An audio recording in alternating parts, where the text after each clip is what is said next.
ফাইসা গেলাম। হ্যাঁ আমার মতো এই টাঙ্গাইলের মধ্যে ট্রাফিক নেই কে? আমার এলাকায় একটা হুন্ডা গাড়ি আমি লাইসেন্স ছাড়া যাবার দিব না। আমি হলো মাহাত ট্রাফিক পুলিশ।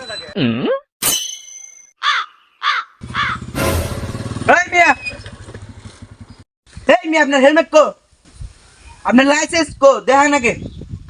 এই মিয়াট নাম্বার তোর নামি কারা? হেলমেটটা তুই কার, আমি ওটা রাখবো না। তুই আমার আগে এই রাস্তা দিয়ে যাবার চাস, লাইসেন্স আর তোর হলো হেলমেট দেখা। আচ্ছা ঠিক আছে, এক মিনিট দাঁড়া, কারা আমি দেখাইতেছি আমি কারা। আবার তুই কারা দাঁড়ান? কারে ফোন দিবি দেখি? দাঁড়া তুই। তুই মিগস তুই টাবি কার। হ্যালো, আস্তে। হ্যালো হ্যালো, ভাই কি হয়েছে?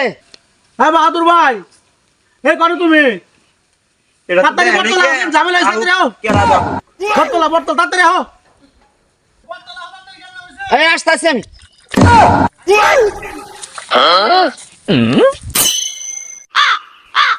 আই কেরাবো। কি হয়েছে রে? কি হয়েছে? দেহি কেরাবো আজকে। এর ভাঙ্গা আমু। মুই যাবো নাইতেছে। আউট দেহি। কি হয়েছে রে? কি হয়েছে ফরিদ? আরে ভাই ধরো, তোমার হুন্ডা তুমি নাও না, আমার এই যে বাইতে দাঁড়াও, দরকার একটা ফোন আইছে যে ট্রাফিকে তো হুন্ডা ধরো তো। হুন্দি কয় কি রে? আরে বেটা গাড়ি তোর, হেলমেট আর তুই লাইসেন্স দেখা। কি ফাইসা গেলাম নাকি? হুন্দি কয় কি রে?